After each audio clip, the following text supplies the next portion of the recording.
What's up, humans? Welcome back to the Human Music Podcast. This is episode 73, Kryptochronica on becoming a full-time musician. We talked about his show on Dojo TV, Get Quick, Get Sick, how he's been able to go full-time as a musician, the power of being a lateral thinker, developing your own signature sound, what it means to make a song heavier, the difference between OTT plugins, what type of person house music would be, and much more. Make sure you follow Kryptochronica. Those links are down below. And go check out his tune, Utopia, which is our song of the week. You can hear it playing behind me. We got links for that too. And of course, you can go support our sponsors. They're dope producer resources that we use and you can too to get better. Dojo TV. Free producer live stream classes from the Producer Dojo Senseis, including Get Quick, Get Sick with Kryptochronica. And, it's every Tuesday out there, so go check out, learn from him for free. The weekly download, where you can learn from Il Gates and his private weekly group lessons and get access to over 250 more episodes in the archive for just $20 a month. And guest practices, where you can learn from Seth Drake at the Approach Institute. He is the best engineer we know, and over there your first class is free, so kinda gotta go do it, huh? You can get more episodes, find our socials and sound packs at thehumanmusicpodcast.com. Follow us at The Human Music Podcast and on Twitter at Human Music Pod. Let's get into this episode. It's a dope one. Y'all gonna enjoy it. All right, peace. Hello, people of Earth. This is Tesco with Rip Kenny and Trap Jesus, and you're listening to the Human Music Podcast. Woo!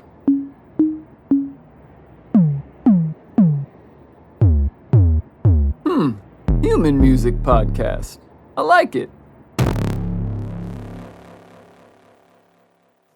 What's up, humans? We are live on Dojo TV again. I'm Luke Rain, here with my guys Rip, Kenny, and Tesco, and our special guest for today, the one, the only Kryptochronica in the house. Aloha. Thank you for such a welcome. Oh my goodness, it's so good to be back. Being back. Yeah, man. Super glad to have you. We have to have our yearly check-in. Yeah, exactly. Man. Damn, has it been that long? I mean, at least, right? We're on this is episode 73-ish, something like that. Damn. And you were like, I don't know, were you in our like first 10, first 20 episodes? You were one of our first couple guests. You guys are at 73 now? That is commitment. Yeah, I've been doing it every week. One a week.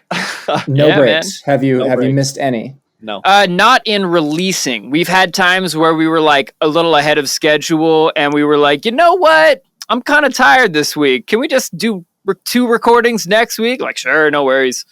But I love the discipline.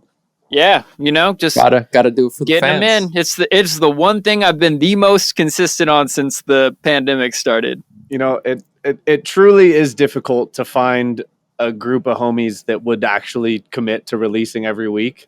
So it is truly a group effort to make that happen. Guaranteed. Yeah. And one feedback loop reinforces another. Like Tesco might want to dig out, and then Rip Kenny has to encourage him, and then the next week Rip Kenny wants to dig out. We ain't digging out. We ain't digging out. We getting deeper. For you. Just getting deeper. And man, shout out to the fans for real. Like, honestly, makes my day. I can speak for everybody here. Like, whenever somebody reaches out, tells us they appreciate it, that they gain some insight, that's what it's all about. Yeah, for real.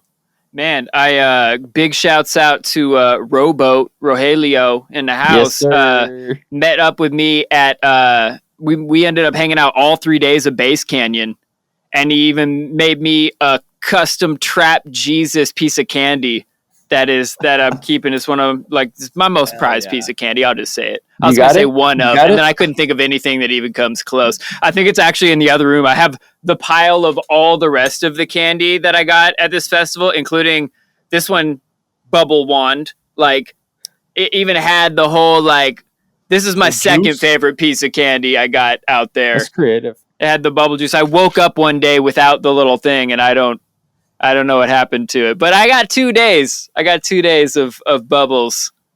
going on with that. So that was very fun too. But yeah, shouts out to Robo, and he says he Big shout bumps out. all the episodes and listens to them at work, and that they mean a lot to him. Shit, that means a lot to us, right? You're an educator. You've been teaching a lot of folks, and you do a Dojo TV show, Get Quick, Get Sick. Also on Tuesdays, opposite us. We switch off weeks, so it's complimentary. It's gratifying, like doing something that you care about that other people find useful, helpful, that they care about. The fans are critical. Like it's pretty much why you do this, is to have some kind of small relationship with them or large relationship with them. Yeah. I was just listening to a talk with the new weekly download guy that we're having come out next week, Chris Hector from Sequential Audio. Very interesting cat. And he his whole talk is about like basically how you can prime yourself with a bunch of different metaphysical axes to approach music so that you'll never get stuck in a rut, or you'll never get stuck in a workflow block. But one of the things that he said was, he's like, as musicians, we're all in this to share our emotions. We are doing this to have some kind of emotional connection with somebody else, to say something about our emotional state of being that might relate to somebody else's. And I was like, absolutely. So whenever a student tells me about a personal goal that they've achieved, maybe with a little bit of my input, that makes my day. That absolutely makes my day. And a few of my students have my phone on my phone number. And so I'll get texts from them like, yo, dude, I just figured out that thing you were talking about. And it's like, oh, otherwise this phone wouldn't be good for anything but telling me the news. Like, thank you for making me happy. Yeah, and the news sucks. No, it definitely does. But yeah. That's amazing. Dude, I was going to ask, with the bubbles, have you ever put glycerin into your bubble formula? I've never made my own bubble formula. You're already blowing my mind. Awesome. So I was a couple months ago, I was like coming up on some relatively legal substance at this really sweet party. And these yeah. We'll leave that nameless as to where that was. Okay. Basically, this woman showed up, and she had like a big bubble wand. It was 2 sticks with a string in between it, and she could basically dip the string in this bubble bucket, and then she'd like wave the 2 wands around like this, and then she'd sever the bubbles, and they'd create these massive glowing brains. I don't know if you guys have seen that movie Annihilation, where there's like the shimmer. Okay, never mind. But I want to now. I have that reverb. Yeah, exactly. It's a great reverb. It's a really cool movie. Annihilation has like this weird gene splicing alien that absorbs this entire town, and it's this huge shield that looks like this big shimmery bubble. Anyway, I was asking her, how the heck did you make your bubbles so shimmery and so beautiful? And she puts cornstarch and glycerin into her bubble formula, and the bubbles will stay suspended in the air for way longer because the cornstarch makes them like really air resistant. And then the glycerin makes them so psychedelic and so hard to look at because it's just like shifting rainbow colors.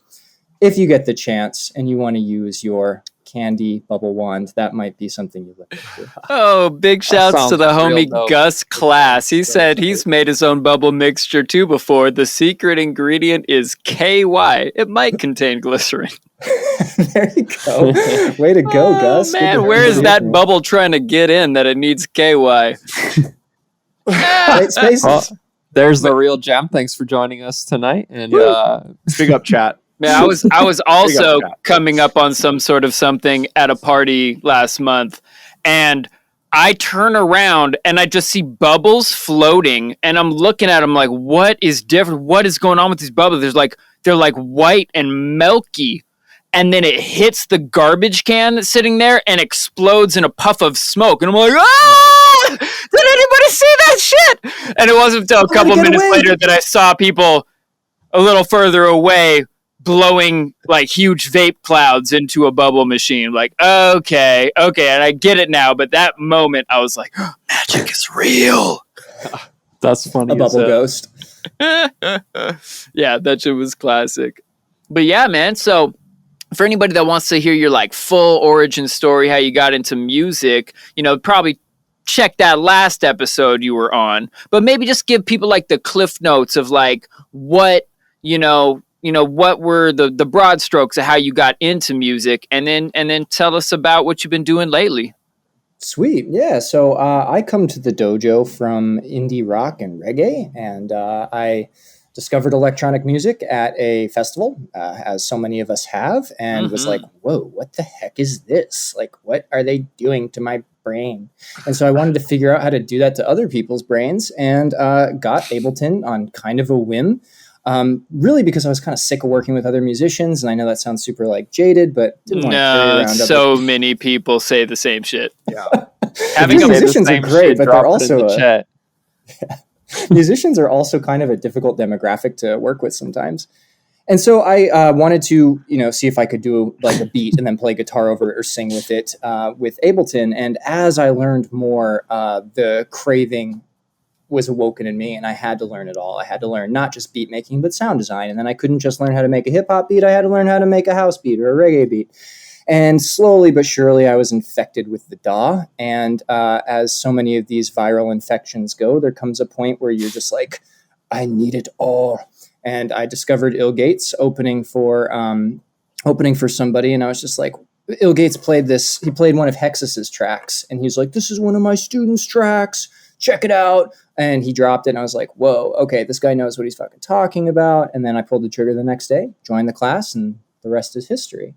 In 2019, or October 2019, I started teaching for the dojo, which is really cool because I was one of the first students not trained by Bill Gates to become a sensei and to get to work with other students. And the level of trust that they gave me in that relationship was like really assuring. It let me know, oh wow, I'm contending with some pretty big hitters, like all of you who were teaching before me. And so it helped me feel like, okay, cool, maybe I can do this. And immediately upon teaching, like you've all been through this, but you start to see your own blind spots. When you're having to explain every feature of a reverb to some student and you don't know them all, it's kind of hard to do. So I'd have to like go and fill in my own mosaic and like put in the pictures that I didn't necessarily have colored in yet. And teaching has made me such a better producer, because it's one thing to like do it. It's a whole other thing to explain it to somebody else. And then something I've been doing with some students lately is I will make them host, and I will share this. They will share the screen with me, and I will just try and explain to them what they should be doing when they're listening to compression, or how to resample a transition in order to move from a quiet section of the song to a loud section of the song. So when I'm having to tell them verbally, actually, can you tweak your attack time, or resample this over and over and over again to see how the transient is being framed by this resampled window or whatever, really made me have to step back and relinquish control to somebody, which so often is it's vulnerable and kind of hard. But it helped me become a better producer just by teaching people. And as the months have gone on since that fateful October of 2019, I'm a full-time music teacher these days and a full-time musician. I make all of my income from mixing, mastering, instructing through the dojo and outside of it. And last month was a grind. I think I had 40 students last month. Woo. Hey. Yeah. And as you all know, like teaching students, it can be really draining. It's also really, really inspiring afterwards. You've had a long day and like, you're like, holy shit, I wrote like 4 songs with students today. Oh my goodness, that feels great. But at the same time, after your lesson, when you have to send them back their work, you're kind of exhausted. You're like, oh my goodness, where's my energy for my music? Yeah. What did I do with all of that? So I'm just striking that balance in recently. So that's been good. Yeah, dude, honestly, a good teacher is going to be drained after a lesson, because the transfer of energy and your enthusiasm to that student, you're like taking your own energy and literally giving it to that person in the form of like knowledge.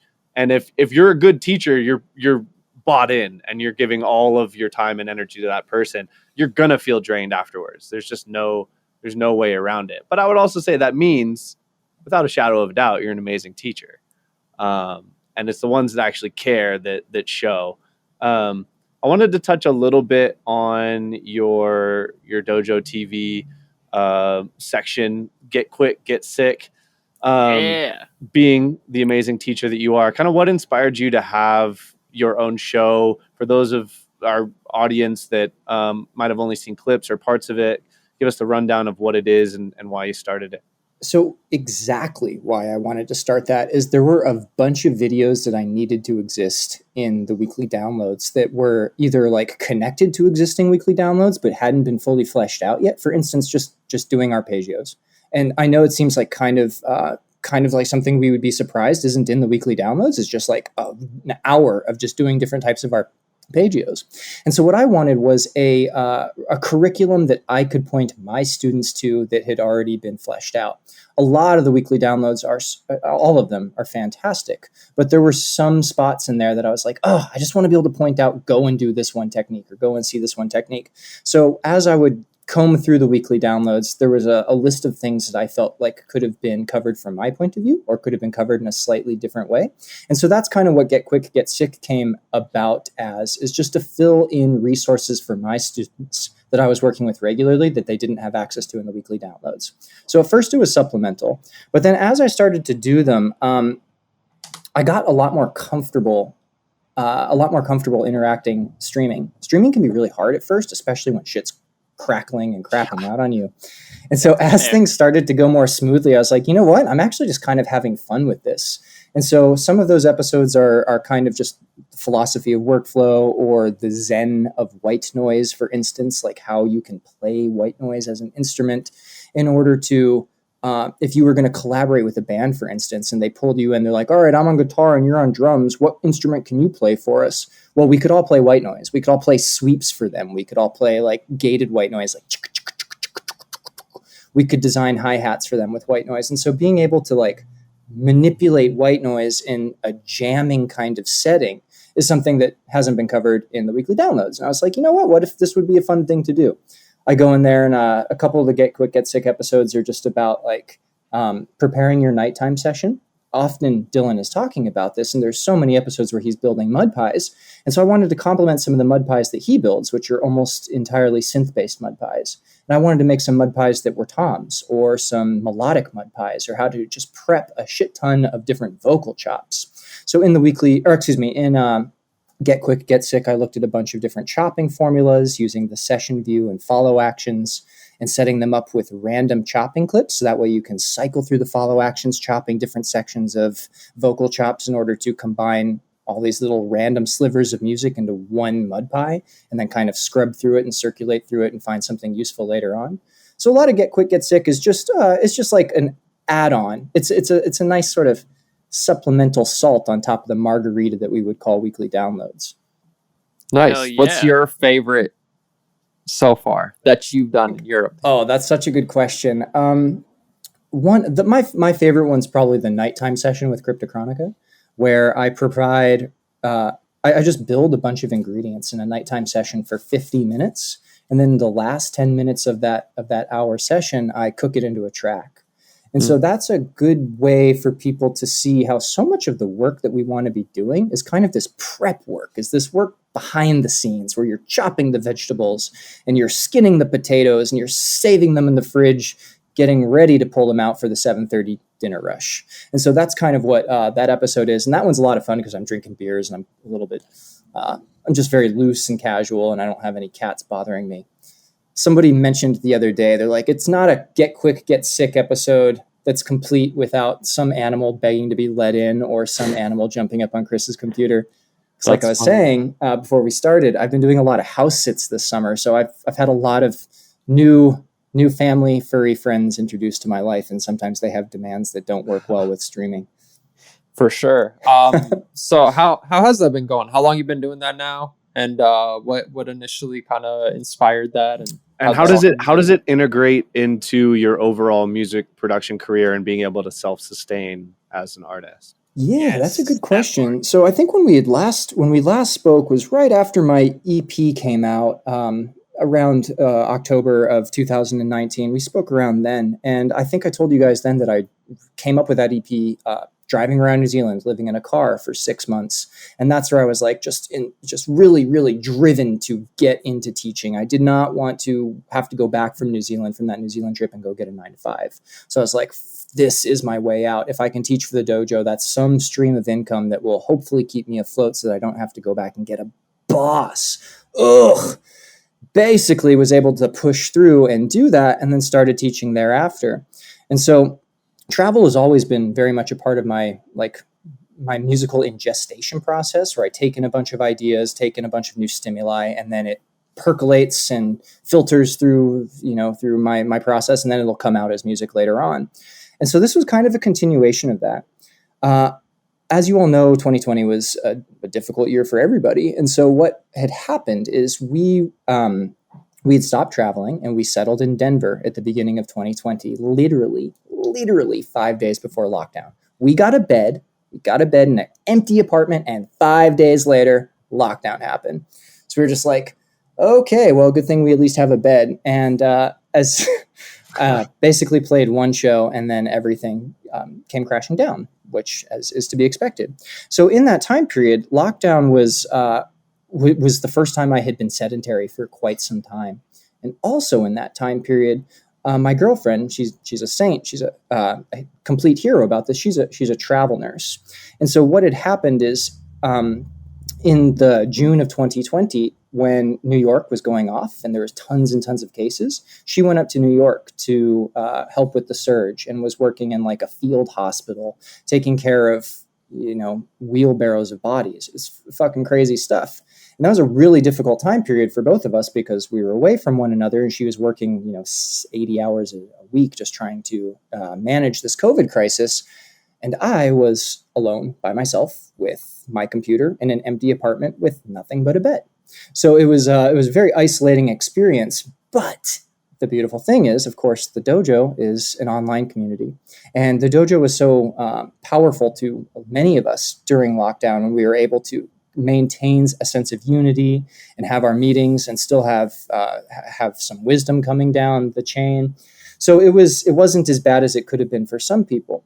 But immediately after the summer and COVID, I was like, you know what, shit's just getting kind of crazy here. So we went and we hid out in my parents' house in Hawaii for a few months right before the election. And then at the end of the election, we're like, yay, hopefully we can get back to the mainland and we can actually start doing shows again. So we came back up here and have since, as we've been up here, we haven't had to pay rent once. We've just been hopping around different places in Seattle doing house sits through a fantastic website I recommend you guys check out. It's called housesitters.com. I guess you pay it's like $80 a year. They do a background test just to make sure, you're not, pedophile or something, and or you're not going to do anything terrible to their animals. And then it's kind of like Yelp. You have like a bunch of different profiles, and you can get recommendations from people. And every time we've done one, we've had a really fantastic experience. And the sweet old ladies who we've watched their house and their cats for have given us a good recommendation. So it's kind of been a self-fulfilling cycle. That's so cool. Kind of reminds me of something I got really into for years called couch surfing. That's very similar. It's what it's based off of. Yeah. Yeah. Makes sense. That's really cool, but it's a more specific, exchange. Exactly. Then couch surfing is more just like, hey, come be the homie and crash on my couch or my spare room. And this is more like, okay, like I need somebody to do something. And I imagine, it's a little more stable than couch surfing, which is, great, but it's like, oh, hey, yeah, come for a couple of days or whatever, where this is probably like, oh, we're going to be out of town for exactly this amount of time. And the one we're doing now is 2 months. Wow. I'm not paying rent for 2 months because we're watching this 8.5 cats over here. No, he's a really cool guy, and it's a really nice spot in North Seattle. So it's been really good. But it's so funny. They will come, we'll meet up with them, we'll have dinner, and then the next morning I'll either drive them to the airport or they'll leave or whatever. And then immediately after they leave, I'll bring in my speakers and bring out my push and set up my whole system in their living room. But whatever. It doesn't hurt. They're watching the live now. They're like, that's Slide Dog. Yeah, I know. They're on the Human Music Podcast. What's up, Nick? Shout out, Nick. Cool, man. That's super cool opportunity. I think not a lot of people would have thought about, myself included. Like that's a crazy option to think about, and it just, again, it's like those things that make it seem, that much more feasible. Not even seem, that actually make it that much more feasible. Like, and I think like nobody ever thinks of that. Like some people actually need the value being provided of their house being taken care for, so that's super cool, man, that you found that site and that you were able to I don't even want to say take advantage of that, because it does seem like quite a mutual exchange, you know, but Mhm. like you're You able can to take some advantage of a stress off mutual your exchange. life. For They sure. are. You're able to take some stress off and like enjoy, you know, like dive deeper into your creativity and enjoy that, rather than like having to really make that hard balance between work and creativity, which definitely is doable, you know, and probably people should check out your nighttime session video, because it's definitely the Mhm. way, you know. But man, it's just different kind of feeling when you're doing it full time. It's just Definitely. Yeah. And you're you right just too, unlock Tesco, because kind of parts, you know. yeah, definitely. I think that you're absolutely right, because something about travel, or just about living in new places, where you get like this little window into other people's lives, and the animal isn't really changing their habits. You know, you're still feeding the dog at 7:30 and taking them on an 8:30 walk or whatever. So it's kind of like you're replacing the human, and you get this little sliver of perspective into somebody else's routine, somebody else's environment, somebody else's bedroom, which is not something that you get that often. And so it puts you in a weird creative space, where I feel different forces inspiring me, or different forces holding back my inspiration because of whatever difficulty that person might have in their life normally. So it's made me more adaptable, and it's made me have to, like, if I have to set up a different studio every 3 weeks or every 2 months in a new place, you come to think about where the best way to position the speakers are, and how to get the best out of a room, and how to turn any space into something that's kind of creative or inspiring. So it keeps me adaptable, which is nice. And then also during COVID, I just wanted some furry friend to pet, something to hold me. And so having pets has been really, really nice. Yeah, That's awesome. I wanted to touch on just like, you know, you've been able to go full time, and you know, obviously you've got different blessings, like having this dojo career opportunity with, you know, with different sets of income from different, you know, sources.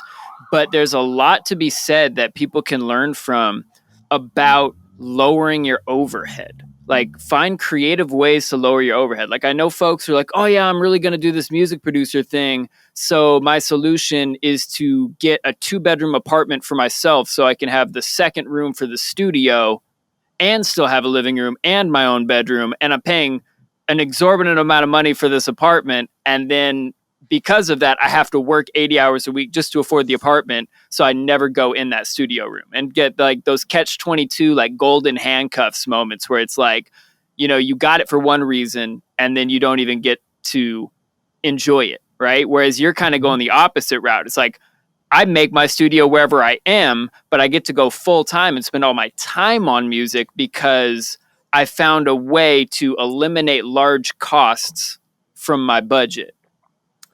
I'm a big believer that time is more valuable than money. I think that time is always outflowing and money is always inflowing. And so if you can shed stuff that's not super necessary to your production habits, like I don't buy clothes. I'm a Spartan monk when it comes to clothes. I've been wearing the same clothes for like 10 years. And hooray, I'm not, throwing away a bunch of shit into a landfill, but at the same time, it gets tiring. I look at myself in the mirror. I'm like, you're still wearing that shirt, bro? Way to go. But I don't care that much about it. I would rather spend that money on VSTs. So Right. if you can shed some of the superfluous consumer goods and get the ones that you actually value and care about, that's a huge advantage over people who are spending money on things that they don't really need and that aren't going to fuel their creative fire. Mm-hmm. Another thing too, I think is really important to make it as a professional is lots and lots of residual streams of small income flows. So what you could be doing now, if you're trying to turn music into a career, what are you really good at? Are you good at making drum loops? Start making some loop packs. Are you really good at processing snares? Get some snare groups going and put that up either on the Dojo marketplace or sell packs to Splice, which I haven't done yet, but think about all the time and I'm going to start to work towards. They make it exceptionally easy to advertise and promote packs to Splice sounds. You should definitely look into that. But maybe you're somebody who's really good at designing basses in Serum, but you're not super comfortable with song structure. Well, that's no reason that you can't be making money off of selling bass patches. Or start teaching 1 or 2 friends in your circle who are interested in doing this, and don't charge them too much. but maybe it's just enough that you guys both find a balance and you're able to help them with their passion and also make a little bit of money for your time. So I find that like these little streams, you have to be creative in how you come up with them, but they're there. They're like little eggs. They're like little Pokemon eggs waiting to be picked up off the ground if you just know how to go out and look for them. Yeah. Amen. Yep. That's a really good call. I've heard that from, multiple successful people is like, have multiple streams of income. They say like whatever, most millionaires have, say, 7 streams of income. And, it's important to not have to put all your eggs in one basket, especially like, hey, I want to go on tour, so I'm going to have to leave this, job or cut back on my teaching hours or whatever, and having other things, like you said, residual income. So it's not something that finding ways to make money while you sleep, right? That's it. Warren Buffett, finding ways to make money while you sleep. Exactly. So, and it sounds like you've, clearly you've done a lot of studying inside of the music sphere to become better at music, but it sounded like you've also done some studying outside of the music sphere on, philosophy and financial strategies and things like that. What are some things that aren't directly music related that have really helped you in your life as a musician that you've learned and studied? That's such a wonderful question. I really appreciate you asking that. That's a cool one. Basically, the best music and the best of anything, the best athletes even, the best writers, the best directors, they're all lateral thinkers. They're all critical thinkers across a broad sphere of different fields. And if you are super, super specialized in mathematics, like Isaac Newton was, that could be great. But motherfucker died a virgin. I don't think that's something we want to aspire to. So just because you're good at one thing, that's not the end-all be-all. It's important to be a well-rounded, and I hate to use this dated term, but a Renaissance person. It's very, very necessary to be aware of a lot of different fields, and you're going to have just like a larger perspective. I think the way Terence McKenna puts it, Terence McKenna has a great metaphor for this. If you have a golf ball size perspective, that golf ball size perspective might be applied to music, and it might be applied to mini golf. It might be applied to driving, and it might be applied to cooking. But if you have a basketball size consciousness, you can apply that amount of consciousness to any field that you look at, be it history, be it music, be it philosophy. So I think it's important for all of us to step back from music sometimes and to read literature, watch a great Netflix show. It doesn't matter exactly what it is that you're taking in, as long as it's enriching the brain. That's going to provide fertilizer for when you come back to music when you're feeling inspired again. So some things that have helped me like maintain my sanity and just kind of stay grounded, or try the things that I use to try and enlarge my golf ball size consciousness to a basketball size consciousness, all tend to be close relatives of art or close relatives of the humanities. So of course, like literature is incredibly important, but so is just having good conversation with people. If you can converse with people in a way that is mutually beneficial and healthy, that is super, super powerful. I've been reading a lot. I have been, hold on, that thing is on and kind of loud. Let me go ahead and move from there. Moving downstairs because we have an annoying fan on. Taking this show on the road. Yeah, I know. I'm gonna run real quick. Sweet, but yeah, I've been trying to read a lot, and then I've also been studying a lot of things through like just intaking. I take in a lot of different genres of music and try my hardest to deconstruct them. Mm-hmm. I want to talk about this a little bit later, but I've been going through a really, really deep house phase, and actually going to transition into making house music in the near future. You're deep into house, or you're deep into deep house? I'm deep into house, tech house specifically. Nice. But Okay. I find that like listening to a broad palette of music is like tasting a broad palette of different spices. It's going to make for a richer dining experience. So it's a good question, but all I would say is like try and watch a TED Talks every day. Try and read books that you wouldn't normally pick up. Try and hear from points of view that you wouldn't normally know about. Amen. Yeah. I get a lot of that from podcasts while I'm at work. Just be like, hey, some smart people that know a bunch of shit I don't know and have perspectives I've never thought of. You just yabber in my ear for the next 6 hours, and then I'll go home and jam out on what I'm doing. Absolutely. New perspective. And I'm sure that it's like self-reinforcing. You get a cool idea that you learned from a history podcast, then all of a sudden you hear it coming out in your music. Yeah, Totally. exactly. And it helps reinforce how much you don't know, and keeping that like newbie mindset at all times, always being curious, always feeling like maybe there's that one more thing that you could know about that topic you think you know really well. Like always just staying humble in that regard, I think super key as well. Which Right bent mentality. Absolutely. Totally. And I love the basketball analogy because you're right. The more of these different connections you can start to make, the more, sometimes you just get these weird abstract ideas or, at least I do. Tell me if you feel this way, where the idea is almost sort of complete before you've like fully formulated it. You just have this feeling that the pieces will fall into place, but you still have to kind of discover the pieces. You ever get that?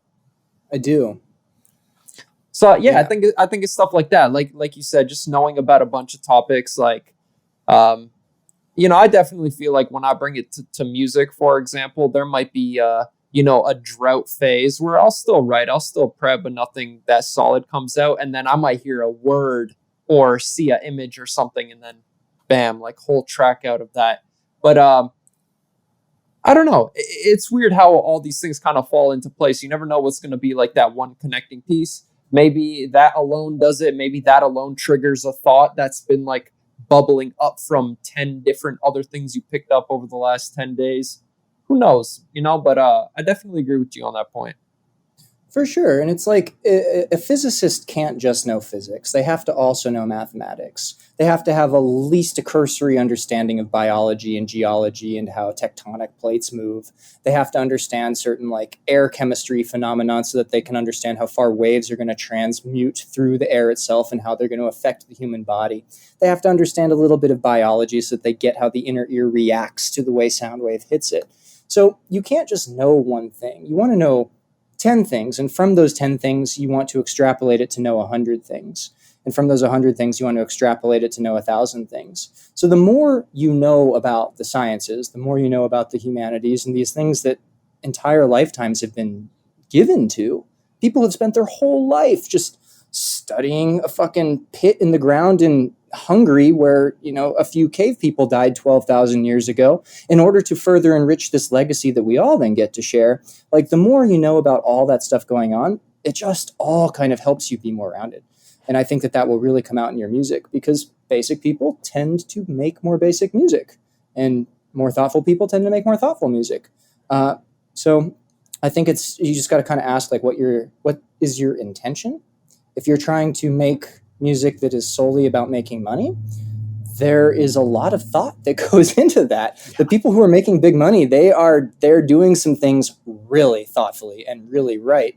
And so you should study as many different aspects of their creative process as you possibly can in order to internalize it and then reproduce it yourself. Man, the more I think about this as well, like, I love that because I feel like it so strongly applies to like finding your sound in the same sense as like you're taking these multiple points of influence and bringing them together to produce something like different, unique, blah, blah, that people resonate with. The same way that maybe within science, we take one idea and we combine it maybe with archaeology or whatever, and we come up with some new discovery. I think this just clicked because I had a session recently where I was talking with a student about, finding your own sound, blah, blah, blah. And I feel like there's a very common stage like that we've all been through where you're kind of like doing the generic stuff that's all been done before. And technically you're doing everything correctly, but the song is boring. I think a bit more of, like you said, pulling from those different kind of sources of inspiration and bringing it together is really what, take somebody from just being another dubstep artist to someone you really resonate with. Like, I don't know, I'm sure there's some like, Seattle culture, something that only people from Seattle would know. If you sample that, cream cheese on a hot dog, baby. Instant fan. Yeah.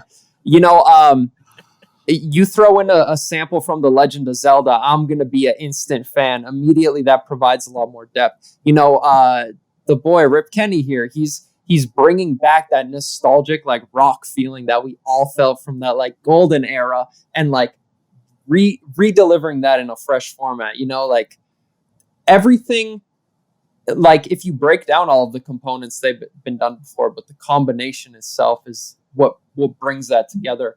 I don't know. I just felt like there's such a strong parallel there, because like just that one small detail can really like transform what you're doing into something unique. Definitely. And whenever I'm talking with people about how to find their sound, I offer a few suggestions. The first is that like experience will deliver it. First of all, experience is going to help you cultivate your sound, because you are the nexus of all of these things that you've been inspired by. You are going to be that meeting point where your rock influences and your singer-songwriter influences and your electronic influences and all of these different things overlap. And you're going to be the fusing mechanism. You're going to be that forge that fuses all these different alloys together into a katana. You are going to be the thing that is folding all these bits of metal into one solid idea. So for those people, I basically tell people that like, don't rush it. The experience is going to help. But if you do want to rush it, what you can do to cultivate your own sound is start developing your own unique signature sounds. Build synths that nobody else has. Build drum loops and drum packs and create your own kicks and snares that nobody else is using. Because when somebody like Cone Sound comes on, or Opio, or Closey, even if we've never heard those songs before, we can immediately recognize the timbre, the tone, the kind of nuance of the sounds that they're using. And that comes from their very robust user libraries that they have painstakingly curated and built into a library of sounds that they come back to regularly. And you're not going to be able to get a signature sound if you're just using Serum presets. You have to build that stuff on your own. Don't get me wrong, a lot of the best sounds in the world are the most simple waves, like just a square and a saw wave or a stack of saws. But that said, you can still put your own like feather brush or like fingerprint in the sound itself when you're creating it. And then if you use that sound regularly with different nuances and different variations from one track to another, people are going to recognize, there it is. There's that Kryptochronica synth I've heard 3 or 4 times before across the canon of his work.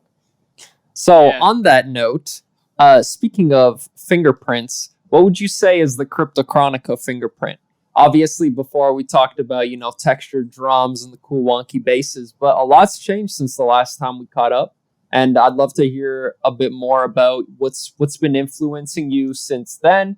What kind of differences can you identify in your sound, and just like what feels right / fun to you production wise? Like what do you like to hear, and then also like what is just fun in the DAW for you? Damn, dude, that's a good one. I wish you guys could have given me a list of prepared questions that I could have thought about a little bit. We couldn't have thought will. up these questions if we wanted to. You know how it is. We're flow state right now. Awesome. Okay, well, what's fun for me in the DAW? I have been doing a ton of remixes.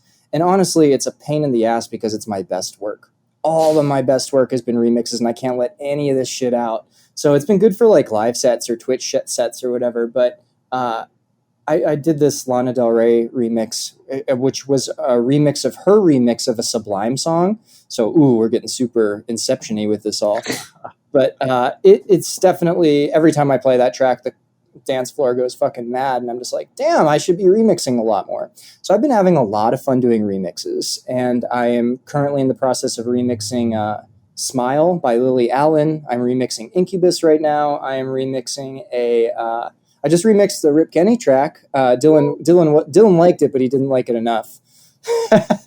So that's not going to happen. It's high standards, Yeah, I know. Oh yeah, yeah. Was that for the remix Dojo Classic one? No, that was the Nazi Punks Fuck Off. I was the only person who took a crack at that with my homie K-Fish, and we're the only people who submitted anything. I was like, K-Fish. we got a shoe in with this shit. We're the only submission. And Dylan listened to it, and he's like, yeah, dude, it's not heavy enough. I was like, great, but I wasn't trying to out heavy you and Rip Kenny, motherfucker. Yeah, There's right? no way I could do that. I was trying to make it dance. Oh god, It's kind of why I didn't actually try on that one. That's exactly. I looked at him like, I don't know how to beat that song. That shit slaps too hard. Exactly. Facts. So I tried to make like a dance number with it instead of doing like a really headbangy, crunchy song. But yeah, anyway, it came out pretty cool. So I've been having a lot of fun remixing. Nazi punked sashay away. And then as far as like, as far as the way my sound has changed, I've moved a lot away from the more acoustic instrumentation stuff that I cared more about. And I'm doing a lot more like heavy respaces and more focused with like trap beats. So, like Shout really out heavy sharp. respaces. Dude, respaces are the fucking best. They are the best. This And there's episode a is reason sponsored for by respaces. Yeah, dude. Sorry, you're saying. No, I'm in complete agreement. But like really focusing on sub design, really focusing on neurobass, and then really focusing on like sharp, high fidelity transients and like fast rolls and stuff. I've been moving in a trappier direction. But like I was saying, I've also recently become infatuated with house music. And a lot of that has to do with my brother. He's a house producer who's, finally getting super fucking good. And we will collaborate together. And I love the idea that house like eschews traditional melodies. I love the idea that that the given of house music is this very boxy house-like shape of the floor to the floor beat, with the offbeat being super, super prominent, louder than the clap often. And so I've been building this kind of compartment because house music is like, it's just playing with the square of the house. You're playing with the box of the house. You have the floor of the house, the kick, doom. You have the clap, which is going to be the ceiling of the house, doom, ka, doom, ka. And then you have the offbeats, and that's going to make the walls of the house. So it literally shapes a fucking box, and it fits perfectly in a club space because clubs are boxes and with low ceilings most of the time. And so I've been flirting with how to take these given generic conventions and just accept them as the structure, and then play around with all the different diverse nuances inside this very, very basic structure. And it's been extremely fruitful. So house music, I've been getting into that a lot lately, and that's been a lot of fun and has definitely influenced my style and the way I think about music. So is that going to be moving forward like part of the Cryptochronica project? No, it is not. House? Okay, it is not. Cryptochronica is going to remain exclusively omnitempo and exclusive, which isn't an exclusive thing at all. Wow. Omnitempo, how exclusive, bro? So you do like all the beat times? All tempos besides 128. Hey, nah, I love that. I love going all tempos, and me too. I completely feel you. Nice, dude. Nice. You were saying, so what's the house project going to be? So I recently locked down the name DAO, DHAO, like dualism and stuff, and so I'm going to go with a very very monochromatic white and black dualist kind of branding image with my brother, and we're just going to focus on doing like tech house. And that will be a lot of yin-yangs, a lot of infinities, lots of very, very like sinuous curves and white and black branding with just like a hint of color. So that's kind of what I was thinking about for doing a house project. But Kryptochronica will remain breakbeat and focused on heaviness as opposed to the kind of smoothness or subtlety or lush sexiness that house is. If you think about genres as a friend, like house music is that friend that it might not have the most to say, but they're always grooving and they dress super well and they go to Burning Man every year and they're just super cool. Like that's your house friend. And so I want to have some kind of part of me that does that. Dude, that's... Speaking of heavy for the Kryptochronica project, what constitutes heavy for you? Like when you're trying to write a heavy track, what are like some, I don't want to say checklist items, but like what do you want to hear in a heavy track, and what are you trying to get across? That's a good one. So heavy for me is kind of like the amount of pressure you will feel on your ears and brain when you are on LSD. Like how much is it vibrating your antenna? That's kind of what I'm going for. And so you can vibrate that antenna with volume, but if you just have a sine wave turned all the way up to 0 dB and that's all there is to the track, that might vibrate your antenna profoundly, but your antenna is going to just be vibrating with one fucking frequency. And it's nice to stimulate that antenna with other shocks of electricity, to send it other signals as well. So heavy could be melodic, but ultimately it's about fullness of the frequency spectrum. It's about maximum width, maximum depth, and maximum brightness in the highs, maximizing all of these elements in the mix itself so that it's not just not dark sounding, low wubby kind of dubstep, which I'm a huge fan of. But to me, you can feel that heaviness in your chest and it can like vibrate your entire body, but it won't fill out the entire frequency spectrum. Like I like the idea of playing with all of the parameters of the whole soundscape or of the human hearing spectrum. We can only hear in a very limited spectral range, right? So we might as well try and extend that range to its furthest extremes in both the highs and the lows. So when I'm going for heavy, that's kind of like one of the things that I'm going for. And then I'm also looking for like a sense of maybe like a sense of like seriousness, a sense of seriousness to the tone and the melodies themselves. I wouldn't want something that's going to convey a sense of optimism too much, unless you're going to smash that optimism with something heavy right after. But it always surprises me how everyone has such a unique definition of heavy. Like for instance, like I was working on a collab with Unk like last year, and like the third drop, we had played around with like doing a drum and bass thing on the third drop, and then we ended up going back to halftime. But we had this discussion on basically, like I thought the section got heavier and he thought it got less heavy, and I was like, but it like got faster and like harder, and it's just heavier. And he's like, no, it's like, no, like heavier is slower. And I was like, what? See, that doesn't make sense. But then like I like started to like deconstruct that, and like when you're listening to a metal song, the heaviest part is the breakdown when it goes halftime. And then like if it goes quarter time, then you're like, oh my God, it's so heavy. And like then it just like clicked. I was like, holy shit, like that actually makes so much sense. But like my definition of heavy was like, bigger, more distorted sounds, like more energy, like shit smacking you in the face. I didn't even consider that like none of that shit mattered in comparison to tempo to certain people. And then your description of like everything you just said regarding like the frequency spectrum and how hard your antenna is vibrating, all of that shit makes so much sense to me too. Like there's no one definition for heavy, and also like translates into the fact that there's no one solution to anything. No, it's genius though, because I'm thinking the exact same thing. I'm like, oh fuck, did I get it completely wrong? Is it just slower? Like now, now I'm like completely there's some reconsidering light ass slow music. It's not slow by itself. Or maybe heavy is in the ear of the beholder. It 100% is. Speaking of heavy, before we move on, in the spirit of National Respace Day, which it is, which it might not, it's probably not, but it is. It is now, bitch. National Respace Day.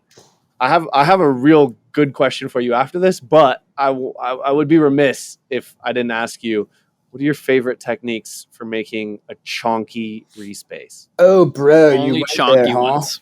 Oh, goodness gracious, I don't even know. Yes. So basically, my bass design is almost exclusively these days in sampler.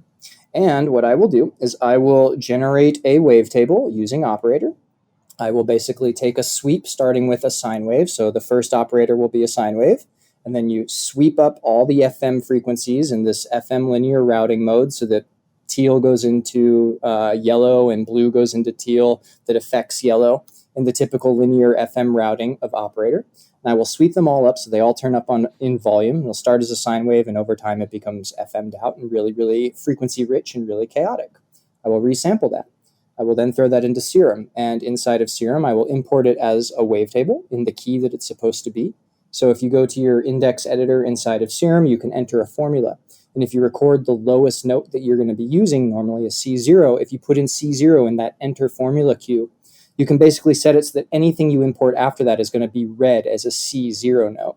So I'll import my new wavetable from operator, and I will mangle it without any effects at all. It's usually just filtering, or else it's just not even detuning. It's just like a little bit of manipulation with the wavetable itself. Maybe I will add syncing, or maybe I will add bending, bend plus, bend minus, mirror, any of those knobs in the Serum playbook.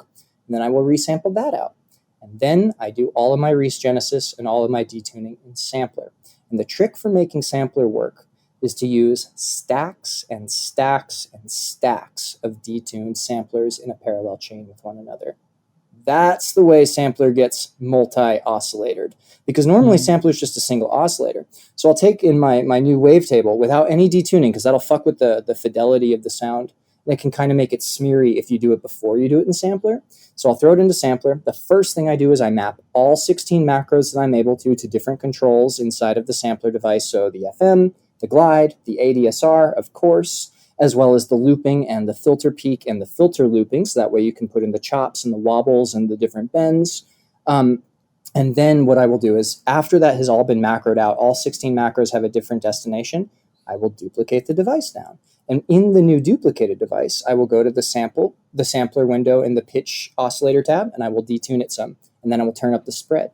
Then I will take both of those, which have now become two detuned voices with the Reese-like effect, so they're bleeding across one voice to another, and there's the phase wobble that's happening. I will take both of those voices, I will duplicate them again, and then I will put the pitch plugin on them and make them both an octave above. So that way sorry, just to clarify, it's one voice with spread, that's two voices, right? So you just duplicate it once more, or you duplicate it twice? So basically, you take operator, or I'm sorry, you take sampler, and once you have sampler in there, duplicate it down. And on just the duplicate voice, turn up the detuning like 6 to 8 to 12, and turn up just the duplicate spread. And that will give you the super, super wide respace sound inside of sampler. The cool thing about this technique is you can respace anything. So sometimes I'll do this with plucks, so that my plucks have an incredible detuned width. Or I will do this with violin strings, so that the violins just kind of open up and take up the whole stereo spread. Vocals, because basically you have one hyper macroed patch, and then you duplicate it down, which is your second oscillator. That's what you detune, and that's what you spread, and together that makes a really, really wide sound. And then I'll take that pair of sounds in the chain selector and duplicate it down, so I have 4 different sounds. And on these bottom 2, I will put in a pitch plugin and tune them up a full octave each. So then you have 4 oscillators inside of sampler. Then you take all 4 of them and you duplicate them down again, and you change some FM stuff. And you can, or maybe you change the ADSR, or maybe you focus on just the plucking, or maybe you put in a pitch shift, maybe you put in some kind of variation. And so I've been making these multi-sampler stacks of Reese sounds. And with the detuning done in that stage of the sampler, it doesn't give you any of that serum kind of like smear that can be a little bit unpleasant inside of serum. And a student, like, I fucking love my students. They're so good. They're all my best friends. Literally, I don't have friends in real life. So thank goodness I have my students, because they keep me going. And I'm happy for this. But one of my students... Hey, we're your friends in real life. That's what I mean. But You're not in real life, bro. We're all mediating this through Zoom. This is basically real life at this point. We met IRL at least once. We have, yes. You and I have met. So have Luke and I. Yeah, we met. It'll happen eventually. We hung out when me and Evan did a B2B at That's right. What was that spot called? That's in Nectar Lounge. Spot. Oh yeah, we met there too. That's right. But I was thinking we also met at that other spot, yeah. Substation. That's the name of the spot. Right. That show was fire. That's still like one of my favorite all-time show moments. That was such a good time. That was so cool. And then Luke, you and I had met because I've kicked it at your house, and we've chilled and smoked and played music and stuff together that one time. Okay, well then you guys are actual friends. Yes. Overall, come back. I miss in-person collabs so much. I know, dude. We got to do it. I'd be happy to. Hey man, let me know. Anyway, my students are the closest thing that I have to real interactions with real human beings, and it's mediated by the computer screen. And I couldn't be more happy about that fact. That said, they're always teaching me things like new hotkeys or new plugins that I should know about. And so it's a really fluid mutual dialogue between a lot of my students and I, and they help me be a better teacher. But this one student, she will remain nameless. She's a fantastic producer. She's ruined Serum for me. I've started doing some sound design with her in Serum, and she's like, but wait, don't you hear it? And I'm like, what do you mean? She's like, don't you hear the bulldog? I was like, what the hell are you talking about? You're crazy. She's like, listen for it. Serum always goes, Serum has this weird sound built into either the OTT of Serum or maybe it's in something to do with the generator of the algorithm that makes that generates the wavetables. But there is this low, guttural, dog-like voice inside of Serum. And once she pointed that out to me, I couldn't unhear it. And now I can't use Serum anymore. It drives me fucking crazy, you guys. And so now I pretty much have to do like anything that I'm going to do inside of another synth because I can't get away from that sound inside of Serum. So see if you can hear the dog. See if you can hear the barking. I don't know if I want to hear the dog. I don't want to hear it. All I use is Serum. That's literally the barking dog's probably part of my signature sound at this point. The dog is the sound. Oh man. You just got to figure out if you're a dog person or not in your musical signature sound. That does sound like an OTT thing. I feel like I might have noticed that, but didn't realize that it was like an every time thing. I'm not a fan of Serum's OTT or Xverse at all. I think the Ableton OTT wins every shootout I've tried. I agree. Shout out for winning the shootout. Honestly, the funniest thing is that the multiband dynamics so the multiband compressor OTT in Serum, the Expert Records OTT insert plugin and the Ableton stock OTT all sound like 10 to 30% different. And so like a lot of the time, I mean, I use the Serum one all the time, but if I'm like, I don't love that, then I'll shoot out all three just instantly and be like, which one does the best? And because basically in the Serum one, if you don't want that thing 100% wet, like don't bother. Like you can't turn it down without having crazy phase issues. So like the insert one and the Ableton one are both like, you can go less than 100% and be good. But depending on where you want it in the routing of the sound, sometimes it like makes it so I have to use the one in Serum because I want to put an effect after it that I want to control with this. And I don't want to add a Serum effects and then do an external instrument to trigger it and blah, blah, blah. But for all the students at home, if you're ever like, this doesn't sound just the way that I want it, but I need like an OTT enhancement, just shoot out all three. The OTT insert plugin's free. The Ableton one, obviously, you already have. And if you have Serum, you have the multiband effects. So try all three because they have different flavor profiles. And I could recommend... Oh, sorry, go ahead. I just wanted to throw in quickly, for anyone that's not aware, Fox Stevenson did a great video going more in depth on OTT. And just be aware that the X for OTT, even on 0%, will throw your phase out of alignment. Yes, it will. And it's not completely dry. Same with the Ableton one. Yes, it will. That's why really? if you want an all pass filter like disperser, and you don't want to pay for disperser, you could put 20 OTTs on 0% on a sound, and it will give you that liquidy, plasticky effect. 40 OTTs will double. No, like basically way too many OTTs and like way too many OTTs and just regular way too many. Like they have different sounds. So like, don't crash your computer because you definitely could adding that many. But if you have the processor to do it, try it out. If you ever want to check if a sound is truly dry or not, just duplicate it 100 times and see if it changes the signal. If it's truly dry, it's not going to affect the signal at all. But if you've duplicated it a bunch of times and the sound is not the same, it's not a completely dry plugin. You mean on 0% wet? On 0% wet, yeah, exactly. Brilliant. Yeah. Brilliant. So I recommend go for it. the Melda wave shaper, the multiband wave shaper. That is pretty phase consistent. It's still not perfect. It still messes with the phase of a signal, but it is in any shootout, even with Ableton's OTT, which is my preferred OTT, it's still better. This is $50. The Melda regular wave shaper, not the multiband one, is free. Go and pick that shit up. Everybody should get that Melda bundle. Shouts to Alexandra for hipping me to it. I haven't even gotten all the way through trying everything in there yet, but everything I've used, like, oh shit, this is really useful. Those guys are some real nerds. Guys and girls, they are on some new tip with music because the Melda wave shaper and bundle is just so nice sounding. Whatever mathematics are behind them are mind-blowingly pristine. I guess I'm a UI snob because your brain like has a hierarchy of like what you want to use based on how much you like it and how much success you've had with it in the past. Yep.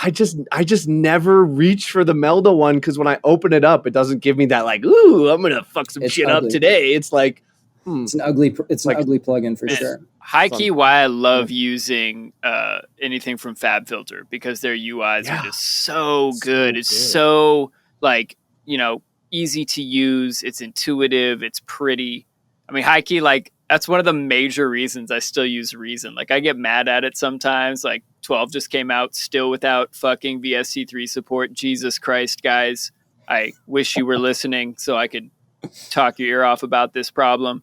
But it's just such a pretty looking DAW, and I just love it so much. And no shade on Ableton, it's like superior in a lot of ways, but it's so fucking gray, man. Everything is gray.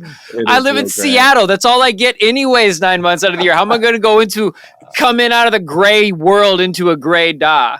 That's funny. Shit. Well, honestly, it goes so far to even like I don't know, I guess lazy enough to like not reach for Pro Q if I don't have to, because I don't want to have to click an additional button to see what the EQ is doing already. As I'm like, because like I kind of mix through like micro adjustments, right? As I'm going along, if I notice something, I'm like, oh, I just want to like pull that region down like a dB and then like move on, right? And I want to come back to that channel and be like, oh yeah, this is the thing that I did. I'm going to increase or decrease that amount.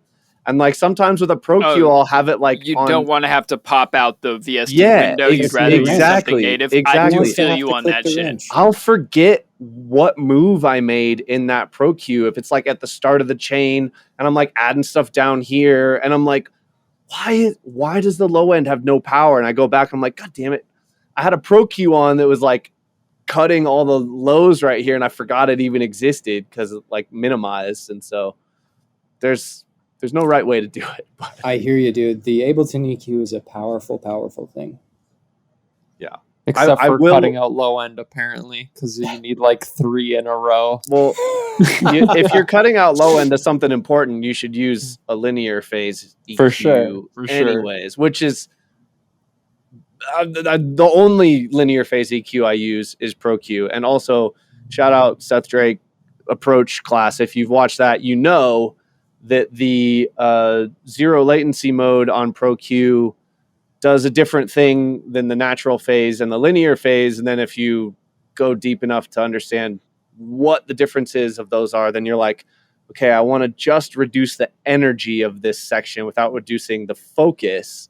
Then you reach for a linear phase. But if you're like, I want to like make like a edgy bright boost rather than just like a standard frequency boost, then I'm going to go non-linear because it's going to, and if I need to like cut and boost, use a combination of the two to like reduce energy here, but then boost right next to it with this non-linear to, there's all sorts of fun stuff in there. Shit goes Speaking so of deep. Fun stuff. Never ending rabbit hole, this production game.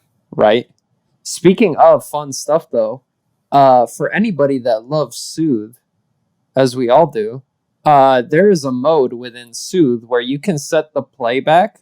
So you have like different playback qualities, which by the way, if you're scrolling through presets and tweaking them like I do, they're all going to be set to different playback qualities. But you can change your playback quality versus your export quality. So it can export at the highest, like ultra quality or whatever, and then you can set it to eco in your project if you're ever running into any like CPU issues. Is that Soothe 2 or just Soothe 2? Ooh, I've been using Soothe 2 for so long, man. I couldn't tell you. I figured it out a couple months ago, though. That's an awesome tip. Dope tip. Yo, I also just wanted to shout out some of our chat folks. Big up chat. Big up, Gus Class and Sephros both like at the same time dropped that you can make a rack out of 2 Pro MBs and get a linear phase OTT.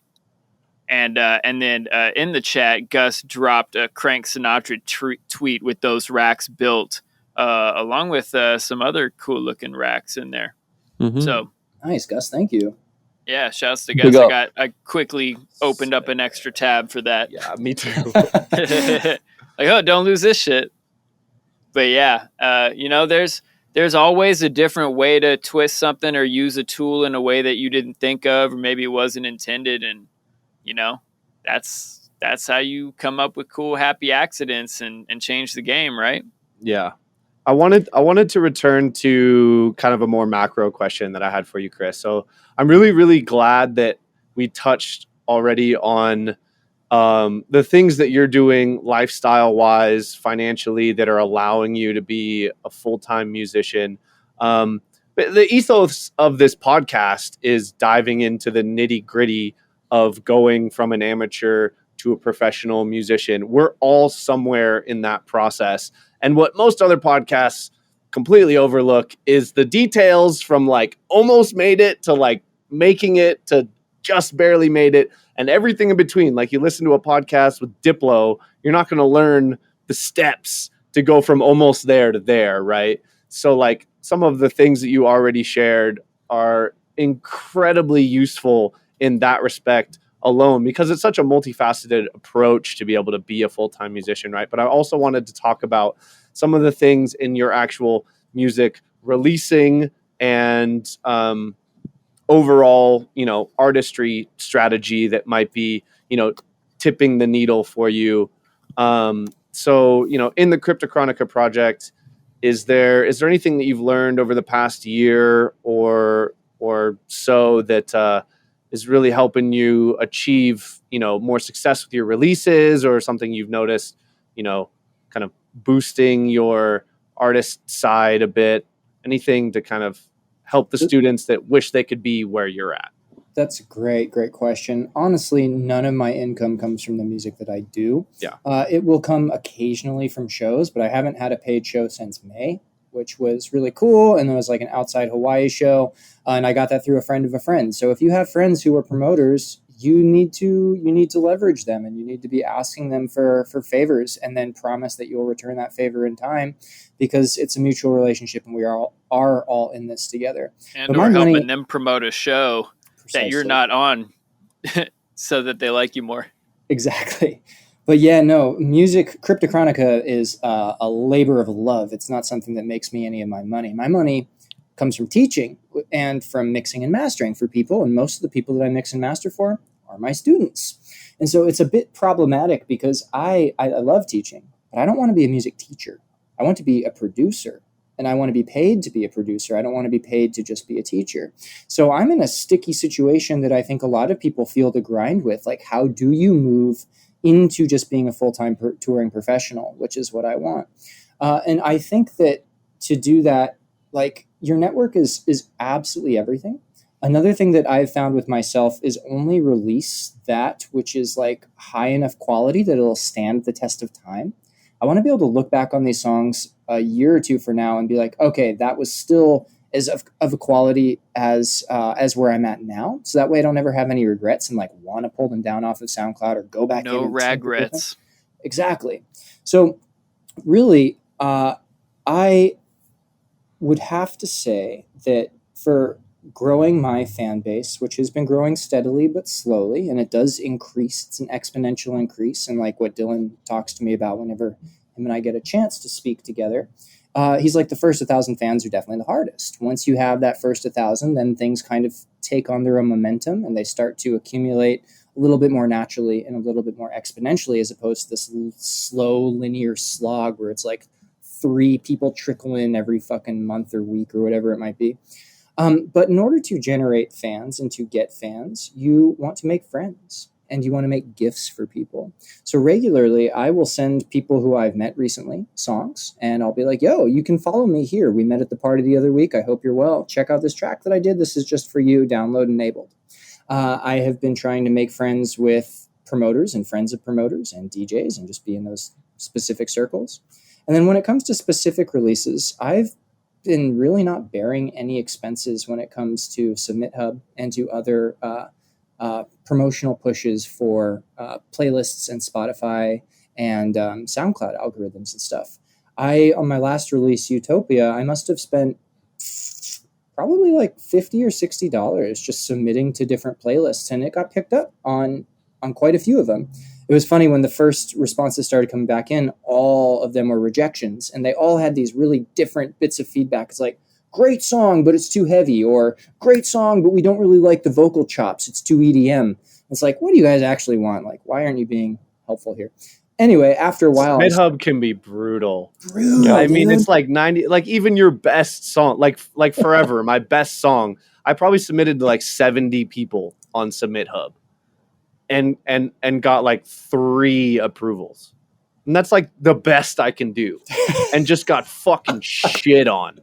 That's rough. Like, it's for anyone, it's brutal. So just prepare yourself. You're going to get a lot of no's and it's going to suck. But the few yeses you do get will be worth it. They will, and it's also hilarious because you start to tailor your demographic a little bit more accordingly. Now I have a couple of songs that I've used Submit Hub to release, and the one prior to my most recent release got upwards of like 18,000 listens, and so I was just like, "Whoa, nice, well done." And now on SoundCloud, it's at like 6,000. You know, SoundCloud and Spotify never quite balance out, but I want to find all of the different Submit Hub sources that accepted that song and pretty much exclusively be targeting my music towards them and towards those demographics. So no more like, oh, a hip hop playlist and a soul playlist. I'm going specifically for the people who have already approved and who are already emailing me.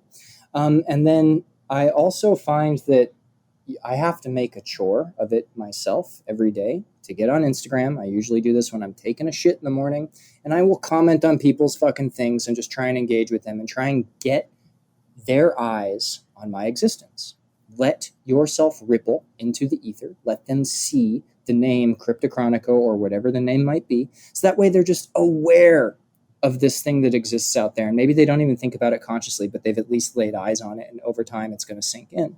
Yeah, So- it's the subconscious. Mm-hmm. It's got to saturate the subconscious before it gets in people's conscious It definitely does. mind. It definitely does. And then what I do too, and I don't know if this is, I guess is a little bit cheesy, but anytime I have a release, after I have my session with my students, I will specifically send them an email like, yo, here's your project back. I would really appreciate it if you would go and like and comment my track and then share it. And that way it doesn't look like you're just getting a bunch of Submit Hub, like people on Submit Hub who you don't know who are like pressing like or saying one thing. You have a lot of engagement on the bottom of the track where it shows that people who are your friends are like listening to your music. So that's been helpful. Really, the strategy for Kryptochronica over this next year, 2020 was a distraction for a lot of us, and I got really engaged with teaching and then really interested in mixing and mastering, and have been able to do that professionally for a few people who are, $1,000 a month. That's where like quite a bit of my income is coming in from, is just from mixing and mastering for people through the dojo and from outside the dojo who found me through dojo summit shows. So playing the summit shows have been good. I've had people reach out to me who were not in the dojo, like, hey, do you do private lessons? Your set was really good and I would like to learn from you. Or do you do mixing and mastering, et cetera, et cetera. So that was one thing, is the more you build on a little bit of a success playing shows, the more people will start to know of you and reach out to you. And you just have to say yes to all of those opportunities. But then the Kryptochronica strategy for this upcoming year is really every 6 weeks religiously releasing a track. Because every time I release a track, 20 to 50 to 80 new followers. And so if I just do this for a year, every 6 weeks, just religiously releasing, I think I'll probably be at 1,000 by the end of the year, but we'll check back in come 2022. Yeah. And that kind of thing I hear from everybody is like, once you hit like milestones, shit speeds up. Like people talk about like getting your first 10,000, listeners or followers on things is like the hardest. And then it gets progressively easy after that. So fingers crossed on that shit. Yeah, for all of us, certainly. Yeah. Man, looking forward to seeing what the future has for Kryptochronica. And for the Human Amen to Music that. Podcast. And Trap Jesus and Tesco and Rip Kenny. Man, it's honestly amazing that we got to reconnect after this long. Like, I'm super glad to see that you're doing well, man. And to hear about like all the new things that you've learned about in that time, all the new stuff that's inspiring you. Like, I'm sure this house project's going to be fire. I feel like there's just no escaping house music. Like, even if you don't make house, there's always that itch to make it.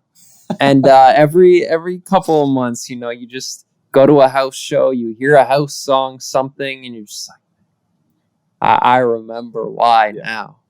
Amen. That groove It's is just hard to infectious. escape. But yeah, man, I'm super stoked to hear what you and your brother got going on with that. A lot of exciting stuff going on, and I'm definitely going to check out the house sitting stuff. I feel like there are all kinds of gems dropped here tonight. Yeah, house to always- house sitting. Go. Yeah, can I make a request? Is that the name of the EP? Is going to be called House Sitting? Could be. Can I make a small request? Can you please do a get quick, get sick on your respace system? Sure, yeah, I would love That- to. I've actually You done. tickled a spot in my brain that I needed a whole hour of. Truly, I recently staring at. did like a layering leads one, which is all about just like stacking synths, or excuse me, stacking plucks in particular, and that's the same concept where you take like a single sample and you get it just right, and then you duplicate it and you make a couple of tweaks and you change a couple of the detunes, the detuning parameters, and then you duplicate it down and you just keep stacking it until you have 3 parts of a sound, like you were talking about in the weekly download episode that you did, Evan. When you're thinking about sound design, you want to think about the attack, the sustain, and the release of a sound. It's not just a single sound that's going to cover all the elements.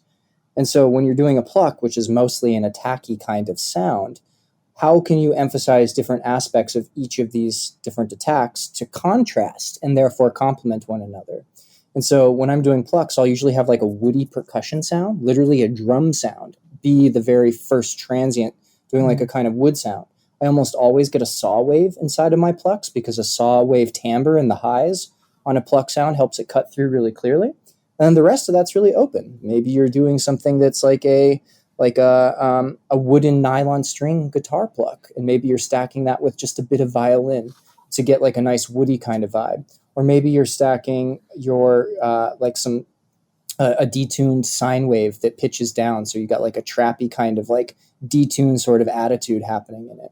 So it's when you deconstruct the formula of sound design and you focus on the way the sound enters the sonic field, the way it sustains through the sonic field, and then the way it recedes through the sonic field, it lets you tackle each of these different aspects more individually and more specifically. That makes a lot of sense. I like that. But yes, I never thought of the woody attack. That's nice. It's nice. Cool. Go check out those Get Quick, Get Sick boys. Yeah, Oh, absolutely. yeah. I have a few that I need to watch / rewatch. Especially for those at home listening that are trying to make better plucks. Listen to what he said about having a percussion instrument that's not melodic as just like the first attack. Like even if it is playing different notes, you can't really like perceive the note because it's just like the very, very front.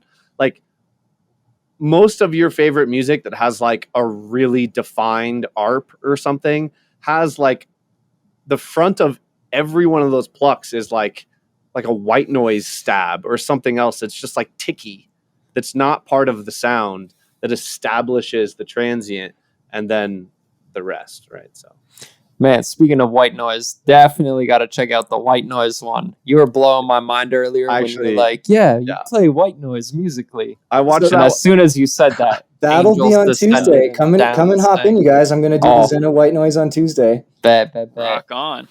Yeah, I'm been formulating that quite deeply lately, so we'll see how it goes. We got one more dope question from Gem City Dad asking if you ever run social media or Facebook ads for your music. Oh, great question. So no, my Facebook advertisements have yielded nothing. Drop the mic. Last time I did Facebook ads was 3 releases ago, and it was like 2,000 fucking misses. 2,000 people checked out my song for like 20 seconds and then moved right on. So I was kind of like, fuck Zuckerberg, I'm not doing this again. I personally think that if you want to start trying to get your name out, engage with your local community. Do the grassroots musicianship. Start talking to people in your neighborhood, or better yet, throw your own renegade sessions and invite the neighborhood. Set up some speakers on the street at 9 a.m. and play music for people until noise curfew kicks in, and then go inside and deconstruct. Like, there's no reason at all that Renegade has to be illegal, and there's no reason at all that we can't be sharing the gift of our music with our neighbors and with our friends and with our community.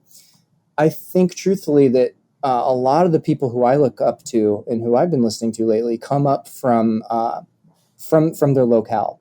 And once you've conquered, like in the Seattle context, once you've conquered Fremont, and then after Fremont, you conquer Seattle, and then after Seattle, you conquer Washington, then you're going to be starting to go national. And so I think it's really important to not be trying to reach these people who, you know, could just be a bunch of bots sitting in a Russian bot factory somewhere. It's far more important to be trying to engage with people who are going to show up to your shows in your environment and in your community and pay those tickets for you to play. So I don't know. I'm a big fan of the house party scene and of playing renegade shows. And it's good to engage with like the burners or the psychedelic community or the alternative community in your area and try and play with the parties that they're going to, because even if you're not there, those people are partying year round, spinning poi, spinning fire, tripping, orgying year round. Get in with those communities. Yeah, I don't know if you're able to leave the house sit for a day or two, but there's exactly that party happening this weekend out by. If you don't text me, I'm going to be really, really sad. I'll text you the details right now, buddy. I met some really cool people. I know, right? I met some really cool people at a little show a couple of months ago, and it's just like exploded into this whole like scene of exactly what you're talking about. Me just like playing in a house party or a rooftop on an apartment building in Fremont, like you just mentioned, or in a tree house in fucking Snohomish, like just all these random places that all of a sudden opened up because I tapped into the local scene and started like making an effort. And it's like, you know, I've been focused on traveling a lot out of town before the pandemic and like getting out post pandemic or, you know, post pandemic. Now that things are kind of open, getting out and about in my own community again and meeting all these cool people has been so rewarding and so fun. And I've like you saying, I've made some real connections that have been so helpful already in just a short amount of time. So I'm a second that. I think it's super important to ask yourself when you're making music, what specifically is the environment that this music is meant to be played in? And whenever I ask myself that question, the environment that pops in my head is for like 50 or less people tripping on a beach, listening to music as like the sun is coming up, or like maybe it's 12 to 2 a.m. and it's like just a small, more tightly knit community of people with fire dancers. It doesn't have to be huge crowds. It doesn't have to be in a sanctioned venue like a music festival. And so if you're making music for that environment, that's going to be the environment that you're playing music in most of the time, is with the underground in the locale that you live in. So dominate that first, or not dominate that, but like conquer that, you know? Yes. Yeah, absolutely. I think, you know, I've heard people say, you know, it's like, you know, hey, you got to do the local first. And I've heard other people say like, well, you know, there's people all over the world that might like your music, you know, why not advertise them? And I see merit in both approaches. And if you do find some sort of